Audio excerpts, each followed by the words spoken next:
미국의 어느 시골 작은 마을에 교회가 하나 있었습니다. 이 교회에 새로운 목사님이 부임했는데 그 교회 교인들이 매우 순수하고 교회 생활도 잘할 뿐더러 11조와 헌금 생활들도 잘하는 것에 만족했습니다. 그런데 얼마 지나지 않아 이 목사님께서 적지 않은 교인들이 옳지 않은 방법으로 살아가고 있다는 사실들을 알게 되었습니다. 그 교회가 있는 마을 옆으로는 큰 강이 지나가고 있는데 이 강은 상류에서 숲에서 이렇게 벌목을 해서 나무들을 이제 하류에 있는 제재소로 옮기는데 이 강을 이용했던 것이죠. 그런데 적지 않은 교인들이 밤이면 몰래 강 아래로 떠내려가는 통나무를 이제 끌어내어서 그것을 잘라서 팔거나 아니면 그것으로 여러 가지 목재로 이용하면서 돈을 벌고 있었다라는 것이죠. 이 사실을 알게 되면서 목사님이 그때부터 고민이 시작되었습니다. 목사님은 오랜 기도 끝에 설교를 통해서 교인들을 깨우치려고 했습니다. 그리고 그 주일이 되었고 설교 제목은 도적질하지 말라였습니다. 본문은 십계명의 말씀이었죠. 하나님께서는 자기 백성이 도적질하는 것을 원치 않을 뿐만 아니라 도적질하는 사람에게는 심판을 행하실 것이다라는 내용으로 설교를 하게 됩니다. 예배가 끝나고 교인들을 배웅하기 위해서 문 앞에 서 있는 목사님과 이렇게 인사하고 악수하면서 어떤 교회는 목사님 오늘 설교에 은혜 받았습니다 라고 인사했고, 어떤 성도님들은 매주 십계명을 가지고 이렇게 설교하면 너무 좋을 것 같다라고 제안하기까지도 했죠. 그러나 목사님은 교인들에게 그런 이야기를 들으면서 오늘 제 설교를 제대로 이해하지 못한 것 같습니다라고 조용히 말하게 됩니다. 그리고 목사님은 다음 주일에도 똑같은 본문을 가지고 거의 똑같은 설교를 하게 되죠. 그러나 이번에는 설교 제목을 조금 더 분명하게 밝혔습니다. 떠내려오는 남의 통나무를 도적질하지 말라. 예배가 끝나고 어떤 일이 벌어졌을까요? 예배가 끝난 후에 목사님은 예전처럼 돌아가는 성도님들을 배웅하기 위해서 교회 문 앞에 서 있었는데 대부분의 교인들이 다른 문을 통해서 교회를 빠져나가더라는 것입니다. 오래전에 들었던 내용의 예화가 이 말씀을 준비하면서 생각났습니다. 저는 오늘 설교의 주제를 설교로 잡았습니다. 우리는 우리의 신앙에 있어서 이 설교가 얼마나 큰 비중을 차지하고 있는지를 잘 알 수 있습니다. 설교가 우리의 신앙생활에서 큰 비중을 차지하지 않는다면 목사라는 사실 직책도 필요가 없겠죠. 예수님을 믿는 사람들은 모여서 무엇을 하려고만 하면 대부분 짧게나마나 예배를 드리고, 즉 설교를 듣고 시작하는 것이 어쩌면 우리가 익숙하게 마주하고 있는 신앙생활의 본문처럼 되어져 있는 것을 보게 됩니다. 그러나 그럼에도 불구하고 이 설교는 오늘날 어떤 사람에게는 어떤 의견이라도 감히 말해서는 안 되는 신성한 영역처럼 생각되기도 하고, 또 어떤 사람에게는 앞에서 살펴본 예화처럼 그 설교를 심드렁하게 여기기도 한다라는 것이죠. 즉 설교가 중요하긴 하지만 내가 하는 게 아니라 목사가 하는 일이기 때문에 어쩌겠어, 이 설교가 싫으면 다른 교회로 가면 되지 생각한다라는 것이죠. 또 오래전에 기억나는 이야기이긴 하지만 참 많은 생각을 하게 했던 이야기가 있습니다. 어떤 사람이 다른 지방에서 있다가 이곳으로 이사 와서 새로운 이제 교회를 찾고 있었습니다. 그때 우연히 찾아가게 된 미용실에서 이렇게 머리를 하면서 앉아서 교회 이야기가 나왔고, 그러면 그 이제 미용실 분에게 추천을 해 달라고 이야기를 했더니 미용실 주인이 그 사람에게 이렇게 질문했다고 합니다. 당신은 살살 믿기를 원하십니까? 아니면 진지하게 믿기를 원하십니까? 라고 질문했다라는 것이죠. 여러분, 살살 믿을 수 있는 교회가 있고 진지하게 믿으며 다닐 교회도 있다라는 뜻이겠죠. 그렇다면 여기서 말하는 살살 믿는 것과 진지하게 믿는 것에 어떤 의미가 있을까요? 성도 여러분, 오늘날 우리가 살아가는 환경은 교회를 마치 내 구미에 맞춰서 찾아가는 음식점처럼 고를 수 있게 된 듯 보입니다. 물론 우리의 삶에 있어서 선택할 수 있는 것이 많다라는 것은 어떤 의미에서는 좋은 일이겠죠. 그리고 하나님의 진리의 말씀 본질에서 벗어난 교회가 있다면 과감히 그 교회를 떠나는 것이 우리의 영적인 건강을 지키는 중요한 일이 될 수 있다라는 것이죠. 그렇다면 교회를 우리의 원함에 따라서 고를 수 있게 된 시대를 살아가고 있으니 우리는 좋은 시대에 좋은 세상에 살고 있다라고 말할 수 있을까요? 그러한 맥락에서 본다면 설교 역시 마찬가지인 것 같습니다. 좀 과장해서 말씀드리자면 오늘날에 우리가 살아가는 이 세대는 자기가 듣고 싶어하고 관심을 가지고 싶은 것만을 말하는 설교를 선택적으로 찾아다니는 시대라고 할 수 있다는 것이죠. 이러한 시대 앞에 우리는 질문하고 고민해 볼 수 있어야 하는 것입니다. 무슨 질문입니까? 좋은 설교란 어떤 것이냐라는 것이죠. 좋은 설교란 어떤 것인가에 대한 매우 방대한 주제를 그래서 오늘 다뤄보려고 합니다. 그런데 전부 다 다룰 수는 없고 오늘 본문 말씀을 중심으로 해서 살펴보기를 원합니다. 본문은 원래 이 사도행전 7장 마지막까지 쭉 이어져야 됩니다. 그래야 본문의 이야기의 문맥이 이어지기 때문이죠. 예루살렘 교회가 교회 안에 일어나게 되는 어떠한 문제들을 해결하기 위해서 7명의 집사를 세우게 되죠. 그 가운데 한 사람이 스데반이 이번 이야기의 주인공입니다. 스데반은 오늘 본문이 말하고 있는 것처럼 은혜와 권능이 충만한 사람이었습니다. 그리고 그 교회의 행정을 위해 뽑힌 집사였지만 동시에 탁월한 복음 전도자였다라는 것이죠. 그의 모습이 본문 9절과 10절에서 이렇게 기록되어져 있습니다. 같이 한 번 더 읽어보겠습니다. 시작.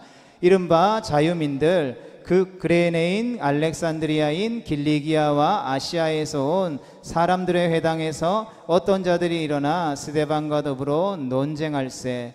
스데반이 지혜와 성령으로 말함을 그들이 능히 당하지 못하여. 아멘. 스데반 집사는 어디를 가든지 예수 그리스도의 십자가의 복음을 증거하게 됩니다. 그리고 그 복음을 들은 사람들은 숱하게 그에게 논쟁을 걸어왔지만 그들은 결코 이 스데반 집사님을 당할 수 없었다라는 것이죠. 성경은 그 이유에 대해서 하나님께서 그 스데반 집사에게 부어주신 지혜와 성령의 능력 때문이었다라고 설명하고 있습니다. 이에 그들은 간악한 한 가지 꾀를 생각해내게 되죠. 그 계책이 성경에 이렇게 기록되어져 있습니다. 오늘 본문 11절부터 우리 14절의 말씀을 다시 한 번 더 읽어보겠습니다. 시작. 사람들을 매수하여 말하게 하되 이 사람이 모세와 하나님을 모독하는 말을 하는 것을 우리가 들었노라 하게 하고 백성과 장로와 서기관들을 충동시켜 와서 잡아가지고 공회에 이르러 거짓 증인들을 세우니 이르되 이 사람이 이 거룩한 곳과 율법을 거슬러 말하기를 마지 아니하는도다. 그의 말에 이 나사렛 예수가 이것을 헐고 또 모세가 우리에게 전하여 준 규례를 고치겠다 함을 우리가 들었노라 하거늘. 아멘. 여러분, 이들이 생각해낸 계략은 거짓 증인들을 내세워서 스데반을 고소하는 일이었습니다. 스데반이 뒤집어 쓰게 된 제목을 우리가 잘 살펴보아야 하죠. 그것은 이 사람이 모세와 하나님을 모독하는 말을 했다. 13절에서 이렇게 기록되어져 있고 또 이 거룩한 곳과 율법을 거슬러 말하기를 마지 않았다. 또 마지막으로 14절에는 나사렛 예수가 이곳을 옳고 또 모세가 우리에게 전하여 준 규례를 고치겠다라고 말했다라고 거짓 증언하게 되죠. 우리는 이와 똑같은 죄목과 이야기들에 대해서 이미 들어보았죠. 바로 예수님께서 바로 이 죄목 때문에 십자가에 못 박히시게 된 것입니다. 11절과 13절의 내용을 보니까 하나의 공통점이 보이죠. 먼저 거짓 증인의 말에 등장하는 단어들을 우리가 짚어보아야 하는데 이런 단어들로 기록되어져 있습니다. 모세, 하나님, 거룩한 곳, 율법. 여러분, 이 단어들의 공통점이 무엇인지 발견할 수 있으시겠습니까? 이 단어들은 한결같이 전통을 말하고 있는 것이죠. 다시 말해 스데반은 지금 스데반을 반대하는 사람들이 신성하게 생각하는 전통적으로 계속해서 지켜왔던 그 무엇인가를 거슬렀다라는 제목 때문에 고소를 당한 것이라는 것이죠. 여러분, 모세는 유대인들에게 있어서 전설과 같은 인물이죠. 신약 시대에 이를 때까지도 그 권위를 인정받았고 존경의 대상이 되었다라는 것이죠. 그래서 하나님만큼이나 이스라엘 백성들, 유대인들에게는 신성시 여겨졌던 인물 중에 하나였습니다. 그리고 하나님은 뭐 말할 필요도 없겠죠. 그리고 거룩한 곳이라는 것은 어디를 뜻합니까? 바로 예루살렘을 가리키죠. 예루살렘은 이스라엘 백성들에게 있어서 하나님이 임재하시는 장소를 뜻하는 것이죠. 그러니까 하나님이 함께 하신다라는 것이 이스라엘 백성들 가운데 매우 중요했기 때문에 예루살렘은, 이 거룩한 곳은 하나님의 임재를 상징하는 그만큼 신성한 곳이었다라는 것이죠. 그리고 마지막 율법이란 하나님의 말씀과 관련해서 유대인 사이에 자자손손 대대로 이어져 내려온 가르침을 의미하는 것이죠. 이 율법이 얼마나 대단하냐면 지금 이스라엘을 가보면 이 율법을 그대로 지켜 행하는 사람들이 있죠. 제가 이런 설교 때도 말씀드렸던 것처럼 안식일이 되면 하나님이 일하지 말라고 했으니까 절대 일하면 안 돼. 밥을 짓는 것도 일이잖아요. 그리고 아파트에 살면 아파트에서 움직일 때에 엘리베이터 버튼을 누르는 것도 그들은 일이라고 생각했다라는 것이죠. 그래서 그들은 안식일만 되면 모든 아파트 엘리베이터가 1층부터 15층까지 층층마다 다 서서 문이 열리죠. 1층부터 15층까지 갔다가 문이 열리면 닫히면 다시 14층부터 1층까지 내려오는 것이죠. 그리고 안식일에는 밥을 짓지 않기 때문에 그 안식일 전에 그 안식일에 먹을 음식도 다 미리 준비해 놓을 정도로 대단한 율법주의자들이었다라는 것이죠. 그런데 모세, 하나님, 거룩한 곳, 율법, 이게 얼마나 좋은 것입니까? 그런데 이들은 일제히 스데반을 모함해서 그가 이 좋은 것들을 공공연히 반대하고 있다라고 주장하고 있는 것이죠. 그러나 우리가 여기서 질문을 하나 해봐야 되겠죠. 이들이 정말 하나님과 모세를 존중하고 또 전통을 존중하기 때문에 이 스데반의 이야기에 대해서 화를 내는 것일까요?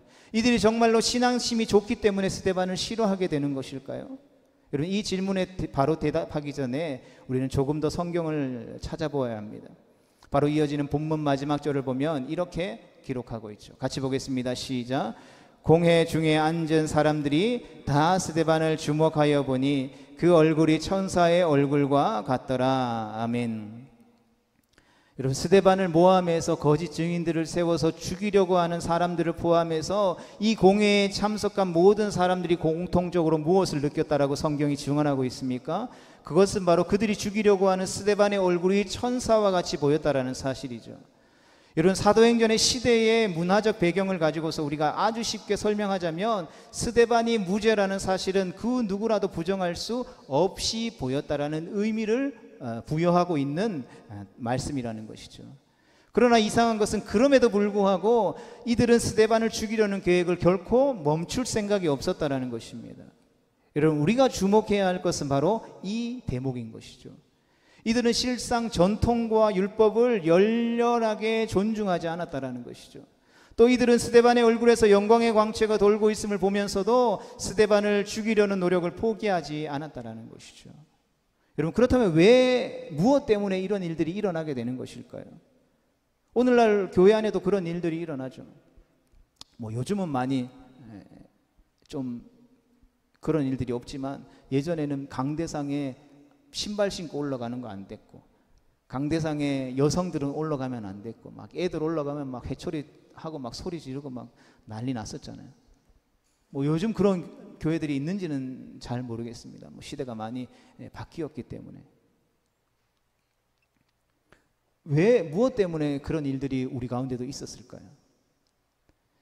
우리가 살펴보고 있는 이 공회 안에서 일어나는 일은 무엇 때문에 일어나고 있는 것일까요? 무엇이 이들로 하여금 그토록 스데반이라고 하는 사람, 성경이 말하고 있는 것처럼 그를 죽일 만한 이유를 찾지 못하고 있음에도 불구하고 그를 죽이는 일에 이 사람들이 집착하고 있을까요? 그들의 보이지 않는 동기는 이어지는 스데반의 설교에서 우리를 실마리를 찾을 수 있습니다. 사도행전은 스데반이 공회에서 행한 설교를 사도행전 7장에 담아두고 있습니다. 기회가 되시면 이 7장의 말씀을 쭉 한번 천천히 읽어보시기를 권면드립니다. 사도행전 7장의 설교는 성경에서도 찾아보기 힘든 긴 설교 중에 하나입니다. 이 설교는 오늘날까지도 모든 목회자와 교회가 유념해서 살펴야 할 설교의 모범 가운데 하나이죠. 그럼에도 불구하고 이 설교는 실상 매우 놀랄 만큼 거칠고 단순한 구조로 되어 있는 것을 보게 됩니다. 스데반의 설교를 언뜻 보았을 때에 아주 간략하게 이스라엘이라고 하는 나라의 역사를 다루고 있습니다. 그 역사는 이스라엘의 믿음의 조상이라고 하는 아브라함이 메소포타미아 지방에서 살던 평범한 사람으로서 하나님의 부르심을 받았던 그때부터 시작되어지죠. 머나먼 이방 지역에서 하나님을 만나서 하란이라는 땅을 거쳐서 가나안에 이른 아브라함. 스데반은 이 아브라함의 이 여정을 이런 단어로 강조합니다. 고향과 친척을 떠나서 발붙일 만한 유업도 없는 나그네, 광야에서의 방황, 그리고 아브라함을 이어 이삭을 이어 야곱의 대에 이르러 이들 가족은 애굽에서 안정되어 가는 거 했지만 이들의 여정은 완전히 마무리되지 않았죠. 그들은 다시 큰 민족을 이루어서 애굽이라는 땅을 출애굽하게 되고 하나님께서 약속하신 젖과 꿀이 흐르는 가나안 땅으로 들어가게 되죠.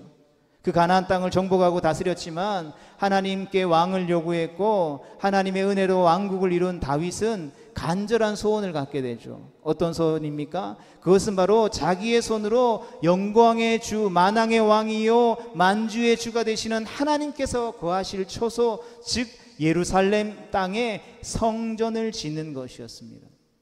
그러나 하나님은 그러한 다윗의 요구에도 불구하고 다윗이 전쟁을 통해서 피를 많이 흘렸기 때문에 다윗이 아니라 그 아들 솔로몬을 통해서 성전을 짓게 하시죠. 이렇게 해서 이스라엘이 말하는 하나님의 성전이 세워지게 되죠. 그러나 하나님의 성전은 처음부터 뚜렷한 한계를 안고 있었습니다. 그것은 바로 이 성전이 하나님의 처소, 즉 하나님께서 머무시는 곳이라고 불림에도 불구하고 도무지 하나님을 모실 수 없었다라는 사실인 것이죠. 스데반은 구약 성경을 인용해서 이 한계를 이렇게 지적하고 있습니다. 같이 말씀 읽어보겠습니다. 시작. 그러나 지극히 높으신 이는 손으로 지은 곳에 계시지 아니하시나니 선지자가 말한 바 주께서 이르시되 하늘은 나의 보좌요 땅은 나의 발등상이니 너희가 나를 위하여 무슨 집을 짓겠으며 나의 안식할 초소가 어디냐. 이 모든 것이 다 내 손으로 지은 것이 아니냐 함과 같으니라. 아멘. 스데반이 이 7장 48절에서 50절에서 말하고 있는 바를 철학적인 개념을 가지고 요약하면 이렇습니다. 무엇입니까? 유한한 것은 무한한 것을 담지 못한다라는 것이죠. 하나님은 어떤 분이십니까? 하나님은 무한한 분이시죠. 우리가 신으로 믿고 있는 분이십니다. 여러분, 신을 어떠한 장소에 담을 수 있겠습니까? 담을 수 없다라는 것이죠. 창세기 1장 1절에서 선언하고 있는 것처럼 태초에 하나님이 천지를 창조하셨기 때문에 그 천지 만물을 창조하신 그 하나님, 말씀으로 온 천지 만물을 지으시고 다스리고 통치하시는, 살아 역사하시는 그 하나님을 어디에 모셔둔다라는 것, 어디에 가둬둔다라는 것이 불가능하다라는 것입니다.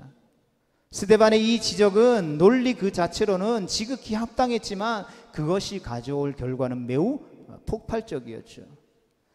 스데반의 이 말은 예루살렘이라고 하는 다윗을 통하여서 솔로몬이 지은 예루살렘 성전을 신성하게 생각해온 유대인들의 전통을 송두리째 부정하는 것이었기 때문이라는 것입니다. 스데반의 설교를 여기까지 들은 유대인들은 자기의 귀가 더러워질까 두려워서 귀를 막고 소리 지르며 분노하게 되죠. 스데반의 지적은 유대인들의 마음을 깊숙이 찔렀던 것입니다. 그리고 그의 설교들은 즉각적으로 예수 그리스도, 즉 이들이 얼마 전 성전을 못 오겠다라는 죄목을 붙여서 십자가에 못 박아 죽였던 바로 그 인물을 떠올리게 하게 되죠. 이들은 극도의 죄책감과 분노함에 사로잡히게 되죠. 그리고 스데반은 하늘이 열리고 예수님께서 하나님의 보좌 우편에 앉아 계신 광경을 본다라고 증언했지만 사리에 사로잡힌 유대인들은 이 말을 듣지 않고 돌을 던져서 스데반을 그 자리에서 죽이게 되죠. 성도 여러분, 저는 본 설교의 주제인 설교에 관심을 집중하기 위해서 사도행전 7장의 내용을 깊이 살펴보지는 않았습니다. 말씀의 결론에 속히 도달하기 위해서 여러분들께 이러한 질문들을 해보고자 합니다. 여러분, 스데반의 설교는 어떤 설교였습니까? 스데반의 설교를 들은 청중들의 반응은 어떠했습니까? 청중이 이 스데반의 설교를 듣고 분노한 이유는 무엇일까요? 마지막으로 스데반의 설교를 통해서 우리가 반성해야 할 교훈은 무엇이겠습니까? 스데반은 자신의 설교에서 이스라엘의 역사를 가장 풍성한 소재로 사용하고 있습니다.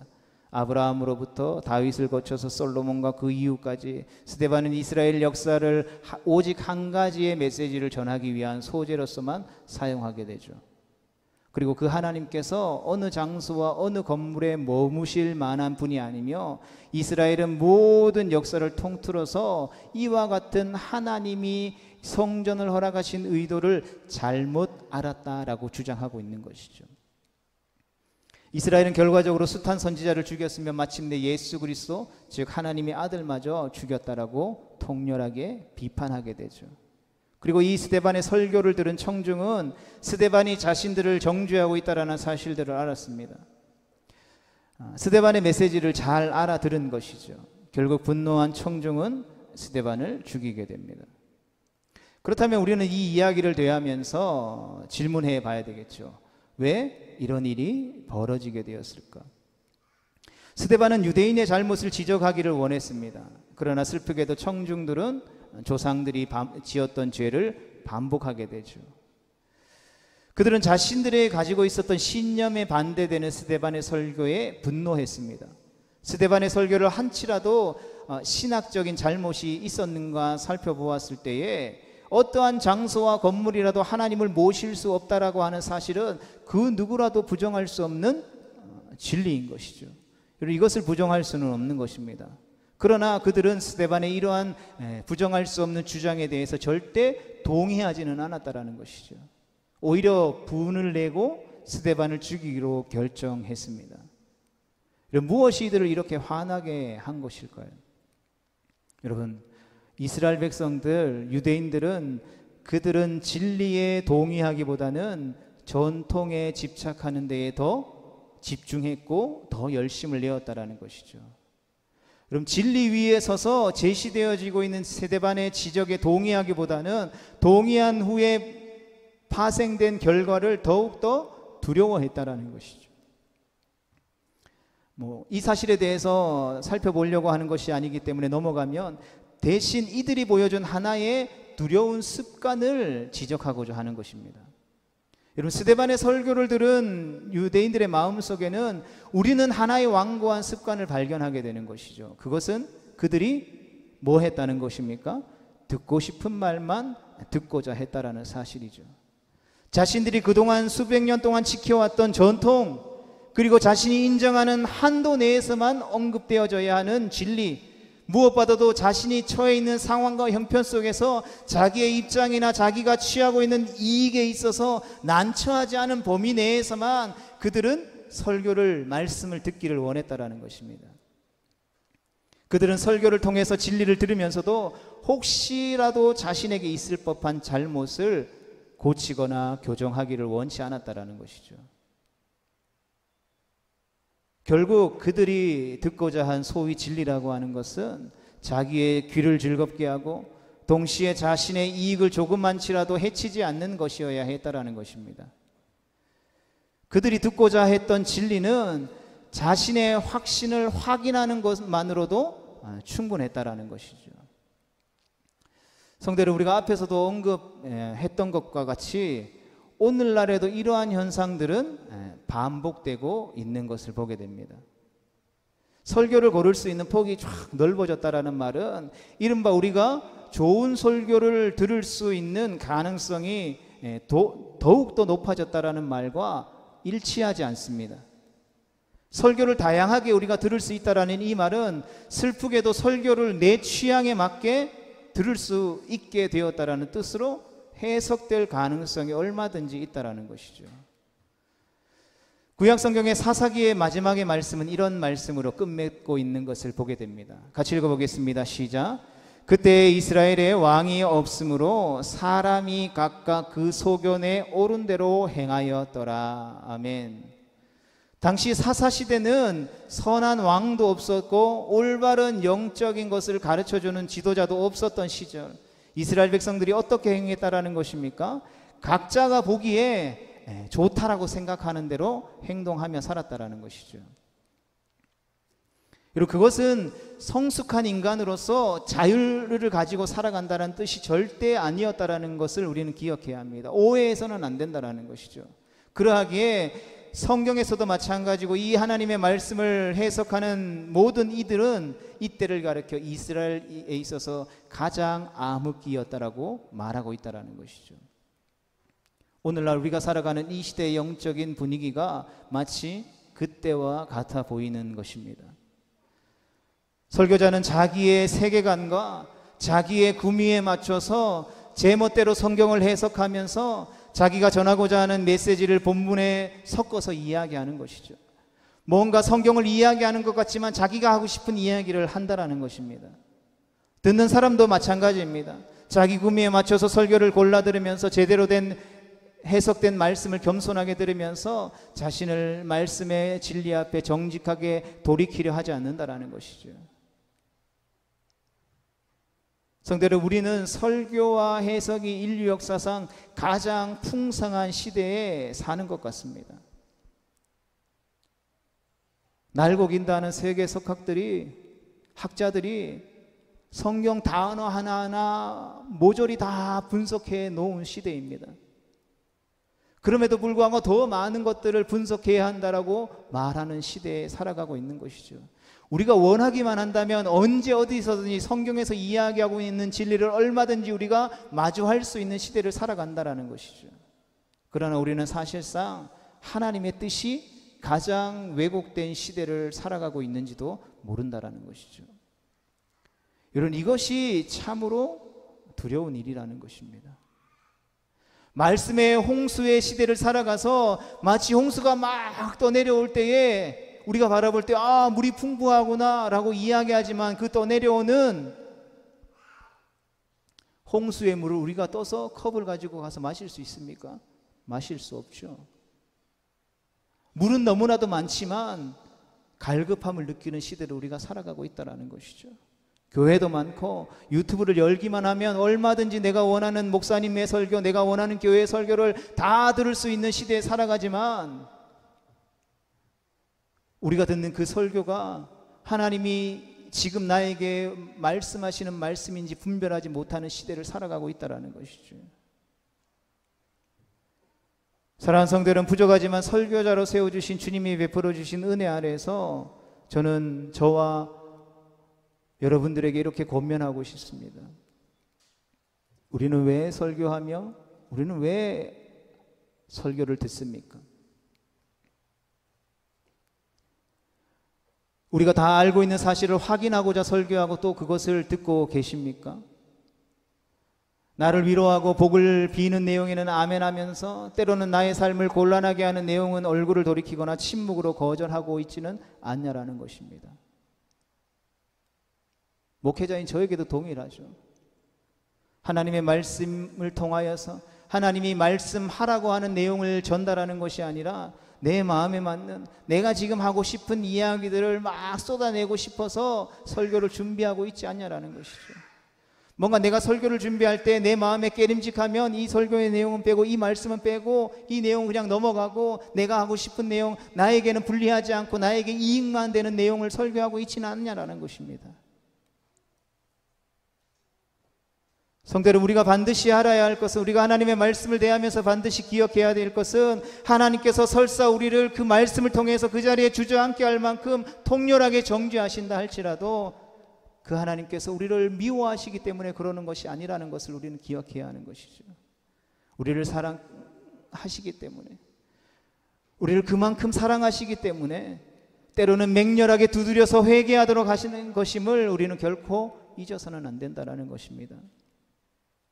우리 스스로 정당화하는 헛된 정통과 주장 뒤에 숨어서 도무지 회개하지 않는 완고한 사람이 되어서는 안 된다는 것입니다.